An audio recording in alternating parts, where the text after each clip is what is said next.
we're going to move into For the Culture, where we talk all things social, all things culture, and as it relates to technology. So, um, of course, we talk a lot Mm. about facial recognition. We always talk about a lot of data, specifically as it relates to Black folks. And this recent story just kind of makes us particularly say, yeah, we ain't trusting that Yeah. because Exhibit A, right? Black man Yeah. wrongfully jailed for a week after facial recognition error report says. So basically, what happened is there was uh, I don't know if it was a robbery, some crime committed in Louisiana, and the officials in Louisiana got a s- got this dude's facial record, mapped this guy's face. They used that, broadened the search to find this guy, um, Randall Reed, 28, minding his own business in Georgia, mind you.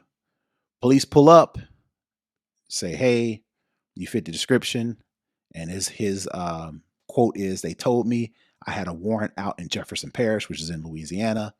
And his response is, "What is Jefferson Parish? I've never been to Louisiana a day in my life."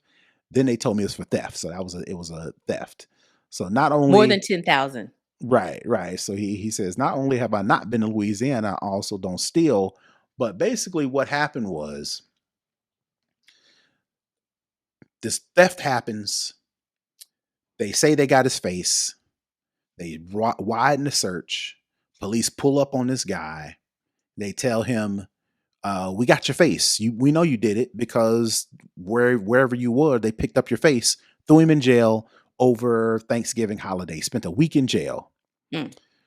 The problem was, not only did they, not only did the Georgia police, whoever picked him up, just took the word of the Louisiana officials and just say, Shocking. "Yeah, we got your face. We're gonna lock you up."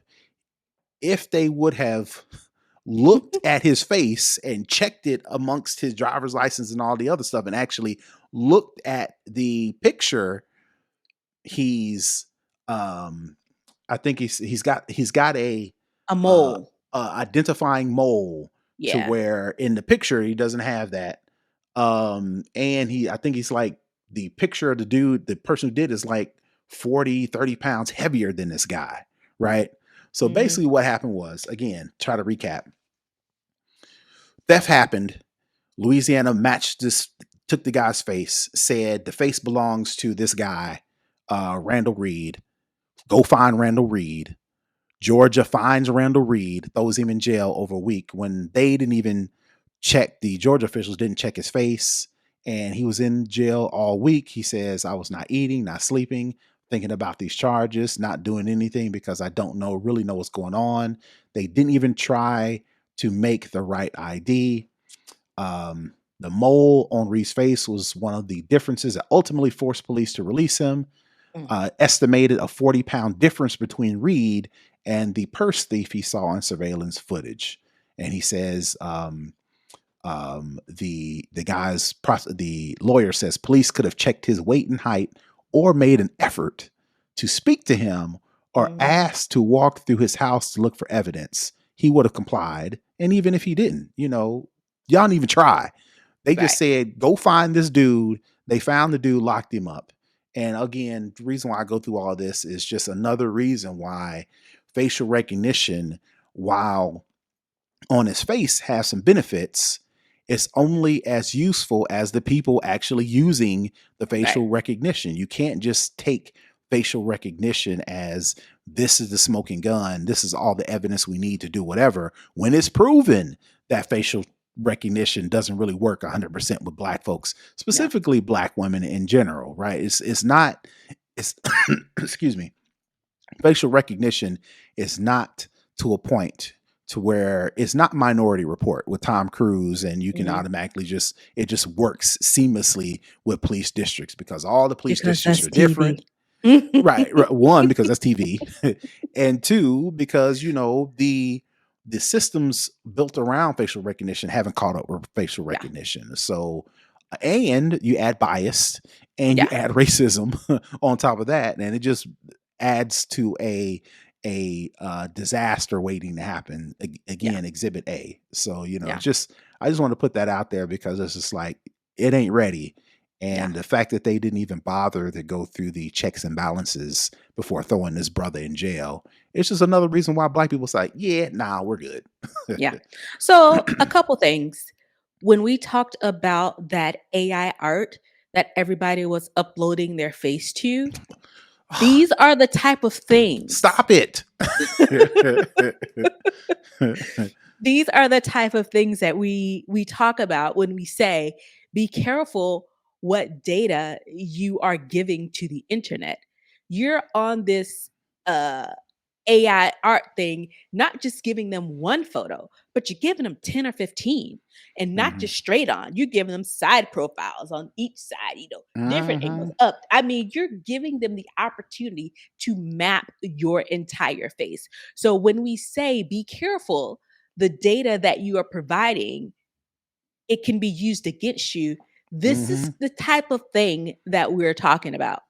Two, the AI ML space is my primary domain. That's what I do at work. That's my corporate job. That's what pays for my life.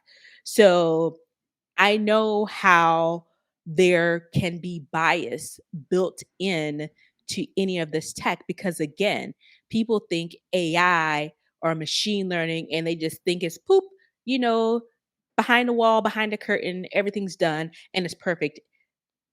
People still have to inject themselves in to get these databases, in to do the algorithms, in to do the mapping. And there are different types of people who are doing this work. It's not really a cross section of the actual populace. So there is more than likely, I'm willing to say pretty certain that there is unconscious bias into these data sets. There is probably some real bias in these Actual conscious bias. actual conscious bias, racism, misogyny, all of the isms, all of the ills are built into these systems because there are people, humans behind it. Yes, you have your AI ethics, folks trying to, right the wrongs and, fight the good fight. And kudos to those people. But again, it's still people behind the scenes making these things work. And they're implicit and um, unbiased, consciousness is going into this work as well. So Mhm. it's not just, oh, it just appears and it's so easy. This is creating algorithms is extremely, extremely hard work. I'm leading a new team at work. I'm on a new project, and it is the sheer amount of data that I'm having to go through is just it blows the mind, it boggles the mind. And again, people are behind this work.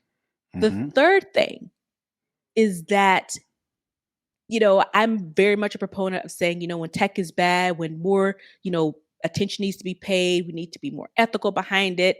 I am on that bandwagon for sure, for sure.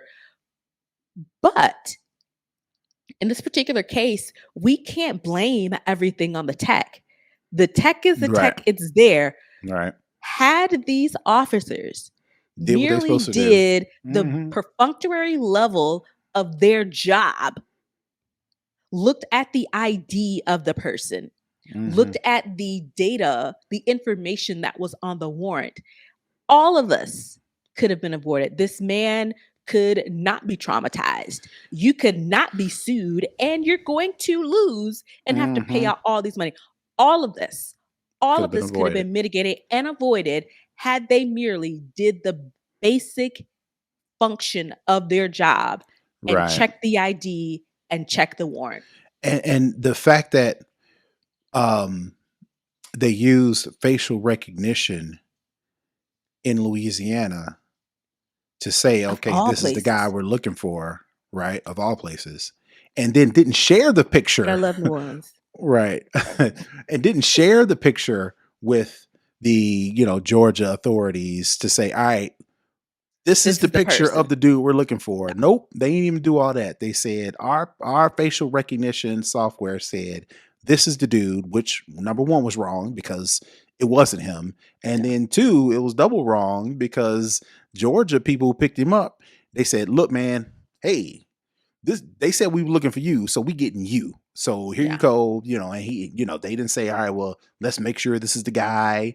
Let's No. call. Let's get on. Let's do some extra work to. Let's even check to see if he was in Louisiana at the time of the theft. Right. They didn't do any of that. Which again, that goes to the bias because you can make an argument that if he was any other race, color, they may have took those extra precautions. Mhm. So it's They would have not. given the person the benefit of the doubt. It's not far-fetched No. for black folks to say they didn't put in that extra effort because he was a brother in Georgia, Yeah. committed of a crime or Yeah. accused of a crime taking place in Louisiana. You do to add that Stealing up, it's like, Chanel and Louis purses. right. You add that up, jail. Yeah. Right to Electric chair. jail. Right. There's that Will Arminson from Saturday Night Live. He did a skit and somebody's asking him different scenarios and he was supposed to be some sort of dictator or something. He's like, right to jail immediately. This is one of those situations, right to jail. Yeah. Yeah. And that's the electric chair thing is from the rapper Kaya when she had her podcast show. She just sent people to electric Oh chair. yeah. Okay. Yeah, right.